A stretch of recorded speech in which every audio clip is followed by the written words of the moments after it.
Salut à toutes et à tous, c'est Mathéo et j'espère que vous allez bien. Dans cette vidéo aujourd'hui, on va voir les différences, les points qui changent en 2025-2026 pour la location courte durée. Donc comme vous le savez, ça fait déjà un petit moment de ça que les locations courte durée dans certaines villes commencent à être réglementées. Pourquoi? Tout simplement parce que les mairies, les communautés de communes trouvent et ont le sentiment que l'arrivée et la croissance du nombre de locations courte durée à disposition dans leur commune ou dans leur ville fait une concurrence déloyale aux hôtels. Il y a eu donc de gros groupes hôteliers qui sont montés au créneau dans certaines villes, mais le problème prédominant au-delà de la concurrence avec les hôtels, c'est également le manque de logements en location longue durée pour les personnes qui veulent venir dans ces villes. Pour ne prendre qu'un exemple, je crois qu'à Toulouse en 2024, c'était plus de 12 000 nouveaux étudiants qui sont arrivés, en plus de ceux qui continuent leur cursus. Donc forcément, 12 000 nouveaux étudiants arrivant à Toulouse signifie, alors pas 12 000 nouveaux logements nécessaires, mais presque, on n'en est pas loin. Donc forcément, avec les grandes villes qui ont des croissances démographiques rapides, qui ont des croissances démographiques exponentielle, on est face à un vrai problème du logement. Donc vous allez voir le phénomène où les villes s'étendent de plus en plus sur les périphéries ou alors se verticalisent de plus en plus. Vous allez voir beaucoup de surélévation, vous allez même voir à Toulouse notamment un PLU qui est en train d'être repris, qui est refondu pour autoriser des hauteurs maximales de construction plus hautes que celles actuellement. Et on voit également de nouveaux programmes de promotion, des immeubles neufs qui sont construits dans des endroits où je pense qu'en 2018-2019, ces permis n'auraient pas forcément été acceptés. Donc on est face à une vraie pénurie du logement.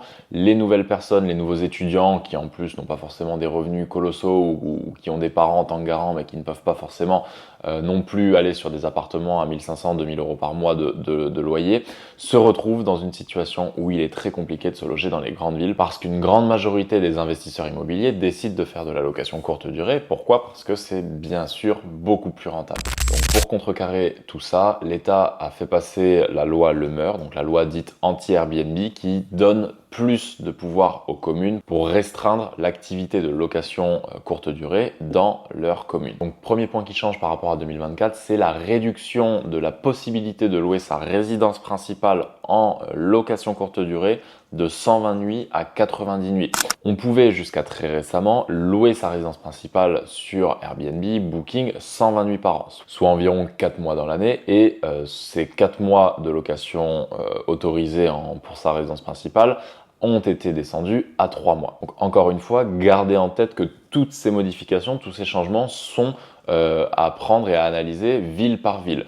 Pour les grandes villes françaises, majoritairement, ils se sont tous accordés là-dessus. Donc, par exemple, Toulouse, Paris, Lyon, Bordeaux, vous ne pouvez louer votre résidence principale désormais que 90 nuits par an. C'est un point sur lequel je ne vais pas forcément m'attarder. Pourquoi? Parce que nous, ici, il n'est pas question de louer sa résidence principale, mais de louer des résidences secondaires, de louer des investissements locatifs, des apparts, des maisons qu'on achète spécifiquement pour la location. Point numéro 2, c'est l'obligation de faire son numéro d'enregistrement. En 2024, quand vous louiez un appartement 365 nuits sur 365, une résidence secondaire, il fallait s'enregistrer. Ça, c'est OK. Il fallait obtenir son numéro d'enregistrement. Par contre, si vous louiez votre résidence principale 90, 120 nuits par an, vous n'aviez pas besoin de ce numéro d'enregistrement. Maintenant, quoi que vous fassiez, vous avez l'obligation de déposer ce numéro d'enregistrement sur votre espace de location courte durée. Donc sur Airbnb, il y a un endroit, un paramètre où on peut renseigner son numéro d'enregistrement, idem sur Booking, idem sur toutes les autres plateformes de location. Et donc ça, aujourd'hui, on a l'obligation de le faire, quoi qu'on fasse, qu'on loue sa RP, sa résidence secondaire, on doit déposer et obtenir son numéro d'enregistrement. Ce numéro d'enregistrement sert uniquement à donner l'information à la mairie que vous exercez une activité de courte durée dans un appartement situé à telle adresse, et grâce à ce numéro d'enregistrement, une fois que vous allez le renseigner sur les plateformes vont pouvoir reverser directement la taxe de séjour à la métropole dont vous dépendez. Donc moi, aujourd'hui, mes numéros d'enregistrement sont renseignés sur mes annonces, et donc chaque année, Airbnb et Booking versent les montants des taxes de séjour collectées directement à la mairie. Donc pour obtenir ce numéro d'enregistrement, c'est pas compliqué, il suffit de vous rendre sur le site de votre métropole et de faire une demande d'obtention de numéro d'enregistrement. Si certaines se posent la question, n'hésitez pas à venir me demander comment faire. Troisième point, donc là encore à la décision de chaque mairie, ça va être l'obtention d'un changement de destination. Aujourd'hui, l'activité de location courte durée est considéré comme une activité commerciale. Il faudra donc acheter soit des appartements ayant la double destination, donc destination commerciale et destination d'habitation, soit acheter directement des locaux commerciaux. Si vous achetez un local d'habitation qui n'a pas la destination commerciale, il faudra à ce moment-là faire une demande de changement d'usage à votre mairie pour pouvoir être dans les règles. Petit détail aussi, vous allez voir des fois des appartements qui au règlement de copropriété sont marqués comme possiblement utilisables en habitation ou en local professionnel, donc par exemple pour un bureau, pour un médecin, pour un psychologue, un nutritionniste, ce que vous voulez. Mais même si c'est marqué dans le règlement de copropriété, ça ne veut pas forcément dire que le changement d'usage a été enregistré à la mairie. Attention également, un usage professionnel n'est pas un usage commercial et donc ne conviendra pas pour faire de la location courte durée. Quatrième point qui est en lien avec ce changement d'usage, votre activité de location courte durée va devoir être autorisée dans le règlement de copropriété. Quand vous achetez un appartement dans un immeuble, dans un ensemble d'appartements, vous avez ce qu'on appelle une copropriété. Cette copropriété est régie par un RCP, un règlement de copropriété, dans lequel vont figurer l'ensemble des règles liées et des règles inhérentes à la copropriété. Donc dans ce règlement de copropriété, normalement au début du règlement, je crois dans les 5 premières pages, de manière générale, ça va dépendre de qui a rédigé, comment ils l'ont rédigé, mais on a un paragraphe qui va s'appeler « Usage des parties privatives ». Donc parties privatives, c'est vos appartements, c'est les lots, tout simplement, c'est les lots individuels, il y a parties communes et parties privatives. Et dans « Usage des parties privatives », il doit bien être stipulé que la location courte durée est autorisée, ou si il n'est pas stipulé que la location courte durée est autorisée, il ne faut pas qu'il y ait marqué que l'immeuble a un usage d'habitation exclusivité bourgeoise. La notion d'exclusivité bourgeoise induit que vous n'avez pas le droit de faire du business tout simplement dans cet immeuble avec votre appartement et que vous devez y habiter. Je crois même que l'exclusivité bourgeoise, normalement en théorie, interdit le fait de pouvoir louer votre appartement à un locataire, même en longue durée. Vous avez obligation d'y habiter en résidence principale. Alors attention, quand il y a marqué exclusivité bourgeoise aujourd'hui, il y en a plein qui font de la location de longue durée et personne ne dit rien. Ça, encore une fois, faut pas non plus là prendre forcément au pied de la lettre tous les points que je vous évoque aujourd'hui. Mais par contre, interdiction de faire du Airbnb. Et attention, parce que quand vous êtes dans des copros comme ça, en général, il y a des résidences principales. Et les résidences principales, vous allez souvent tomber, parce que forcément, exclusivité bourgeoise, on va pas être sur les petits bâtiments, non, on va être sur les beaux bâtiments, généralement de l'hypercentre, dans les grandes villes, etc. Vous allez tomber sur, je vais vous le dire comme ça, mais les vieux riches casse-couilles, tout simplement. Ceux qui sont là depuis 20 ans, 30 ans, 40 ans dans la copropriété, qui aiment pas voir bouger, qui aiment pas voir un jeune arriver et faire du Airbnb. Donc eux, ils vont mettre des bâtons dans les roues et croyez-moi, j'en ai déjà fait les frais en me disant bon, c'est pas grave, personne va rien voir. Vous inquiétez pas que des voyageurs qui passent toute la journée avec des valises, ça finit par se repérer. Donc attention, fuyez les appartements qui sont dans des copropriétés où le règlement de copro interdit la location courte durée avec cette clause d'habitation exclusivement bourgeoise. Cinquième point, à présent, vous allez être obligé de vous conformer à la loi sur le DPE, la loi climat. Donc aujourd'hui, vous n'êtes pas sans savoir que depuis 2024, les appartements en G+, sont interdits à la location longue durée, donc les appartements qui consomment excessivement de l'énergie, les logements considérés comme trop énergivores. Donc depuis le 1er janvier 2025, tous les logements en G et en G+, sont interdits à la location. En 2028, ce seront les appartements en F et en 2034, si je ne m'abuse, ce sont les logements en E. Donc cette échelle, ce barème progressif d'interdiction de louer en fonction du DPE pour éviter les passoires énergétiques sur le marché sont également interdites aujourd'hui en Airbnb. En tout cas, vous devez vous conformer au même calendrier que ces interdictions-là. Donc si vous êtes en 2025 aujourd'hui tout simplement et que vous louez une passoire énergétique qui est en G, en DPE, techniquement vous n'avez pas le droit de louer. Maintenant, c'est du déclaratif sur Airbnb et Booking, vous allez juste devoir renseigner manuellement votre DPE sans forcément avoir l'obligation d'intégrer le document en pièce jointe pour vérification.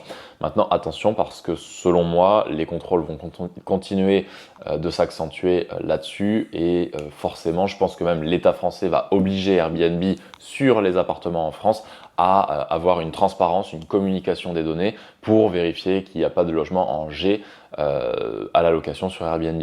Donc aujourd'hui, moi ce que je fais de toute façon et ce que j'ai fait depuis un petit moment, c'est que tous les appartements que j'ai rachetés, j'ai toujours refait de gros travaux où j'ai apporté forcément une amélioration énergétique, que ce soit par de l'isolation, par des systèmes de pompe à chaleur, par des nouveaux cumulus, des VMC, des isolations de sol, etc. etc. Donc aujourd'hui, j'ai aucun logement en G, mais attention aujourd'hui, si vous voulez vous lancer, racheter une passoire énergétique, vous dire bon je vais pas faire trop de travaux parce que je suis pas soumis au DPE, faux, depuis 2025 vous êtes soumis au même calendrier d'interdiction des DPE. Donc c'est pas forcément gênant parce qu'encore une fois la stratégie qu'on adopte aujourd'hui c'est tout simplement de racheter des taudis, des passoires énergétiques. Grâce à ça on va pouvoir négocier, on va pouvoir faire tomber le prix et on va pouvoir refaire des travaux, apporter une plus-value et surtout faire augmenter cette note énergétique de manière à ne pas être contraint d'arrêter de louer. Sixième point qui change à présent, ça va être tout ce qui est boîte à clés sur le mobilier urbain. Donc vous voyez souvent beaucoup de personnes qui vont accrocher des boîtes à clés cadenas sur des barrières, sur des bancs publics et tout ça c'est désormais interdit. En tout cas dans les grandes villes, encore une fois. Nous on a reçu la notification à Toulouse comme quoi si on avait accroché du mobilier, enfin des boîtes à clés tout simplement sur du mobilier urbain, on avait une étiquette rouge qui allait être collée avec un avertissement, on a 15 jours et si dans 15 jours la boîte à clés n'est pas enlevée, la mairie viendra la sectionner, l'enlever et on n'aura plus notre boîte à clés. Donc, si vous avez votre boîte à clés installée sur la façade de l'immeuble, c'est considéré comme des parties privatives, même si c'est sur rue, sur le domaine public, c'est quand même accroché à l'immeuble. Donc ça, les mairies ne vont pas décrocher les boîtes à coups de pied de biche, sinon ça défoncerait tout un tas de façades. Donc encore une fois, ça, ils vont pas le faire. Mais attention, si vous avez par souci, par facilité, accroché votre boîte à clés sur la barrière en face de l'entrée de l'immeuble, ça ne fonctionne plus et vous allez vous la faire retirer. Donc attention à ça, encore une fois, c'est pas un point bloquant. Aujourd'hui, moi, quand cette nouvelle est passée, là, il y a quelques semaines, à l'heure où je vous parle, on est en mars 2025, je n'avais de toute façon aucune boîte à clés fixée sur du mobilier urbain. Pour moi, ça, c'était déjà quelque chose que je ne voulais pas. J'ai toutes mes boîtes à clés sur les façades, j'ai toutes mes boîtes à clés devant mes portes, parce que j'ai aussi des façades, enfin des immeubles dans lesquels on peut rentrer avec des codes. Donc on rentre par la grande porte cochère, on rentre avec un code, et derrière, on accède jusqu'à l'appartement, et juste à côté de mon appartement, de la porte, j'ai ma boîte à clés.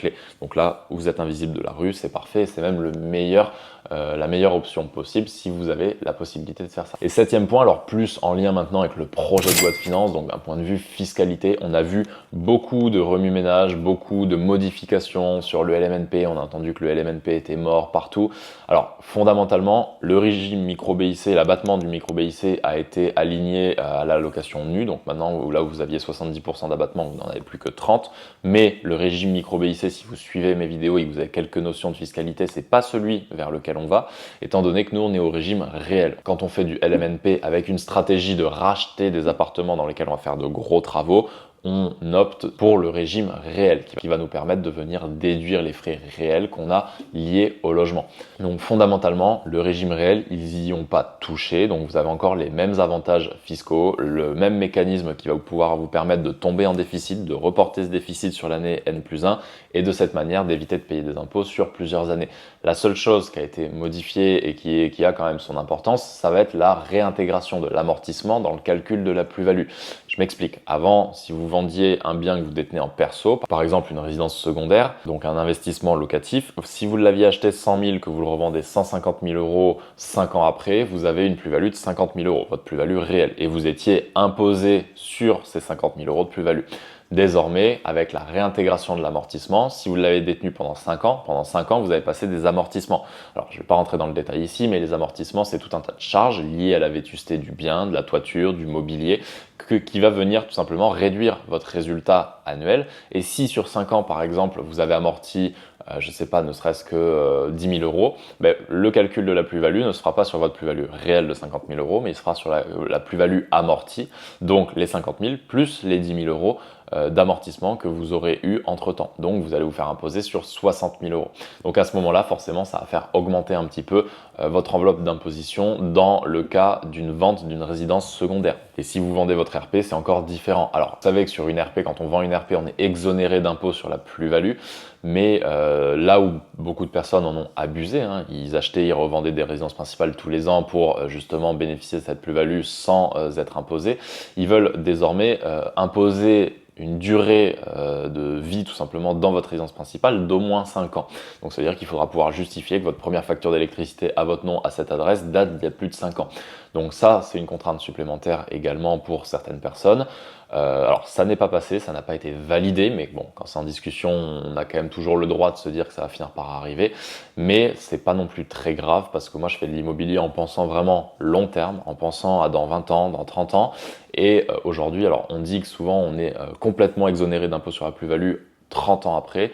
Tout ça parce qu'en fait, au bout de 21 ans, je crois, on est exonéré d'impôt sur le revenu et au bout de 30 ans, on est exonéré d'impôt sur le revenu et de prélèvements sociaux. Donc on n'a plus du tout d'imposition après 30 ans de détention. Mine de rien, alors sans forcément aller jusqu'à 30 ans, mais 15, 20 ans, vous avez un barème dégressif qui, plus vous avez détenu un bien immobilier, plus vous allez pouvoir baisser justement l'imposition sur la plus-value. Donc si vous détenez votre bien ne serait-ce que 15 ans, 20 ans, votre imposition sur la plus-value va drastiquement baisser. Donc là encore, même s'il y avait une modification comme ça sur la durée d'occupation minimale avant de pouvoir revendre sa RP en étant exonéré d'impôt sur la plus-value, c'est pas forcément quelque chose de problématique. Donc fondamentalement, il y a des choses qui changent, il y a des points sur lesquels les mairies veulent appuyer pour contrôler un petit peu mieux leur marché de la courte durée et donc permettre aussi de remettre des logements en location longue durée. Mais fondamentalement, si vous voulez continuer à faire de la location courte durée, vous devez vous conformer à ces points, vous devez faire les choses bien, les choses dans les règles, mais il est toujours possible de le faire et assez facilement. Parce que même si ce que je vous expliquais, ce que je vous ai listé ici,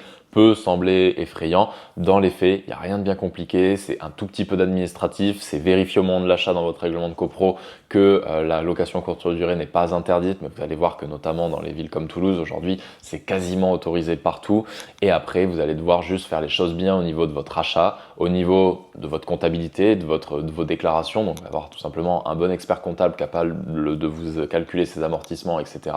et faire les choses bien sur vos travaux. Le but ici, c'est pas d'aller mytho sur le DPE en disant qu'on est en D alors qu'on est en G. Non, pas du tout. Faites juste des travaux. Vous allez voir qu'avec une pompe à chaleur, vous gagnez 3 lettres. Donc vous allez passer en E en claquant des doigts si vous étiez en G.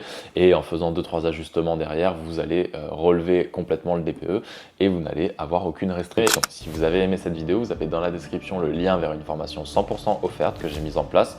On passe un peu plus d'1 heure ensemble. Je vais vous expliquer comment trouver une bonne affaire en 2025, comment vous la faire financer et surtout comment passer de 1 à 10 biens immobiliers une fois que vous aurez réalisé ce premier investissement. Si cette vidéo vous a plu, n'hésitez pas à me le dire dans les commentaires. Je me ferai un plaisir de tous les lire, d'y répondre, de voir les éventuels sujets que vous avez à me proposer et de les traiter dans une future vidéo. C'était Mathéo, je vous remercie d'avoir été attentif à cette vidéo. À la prochaine, ciao.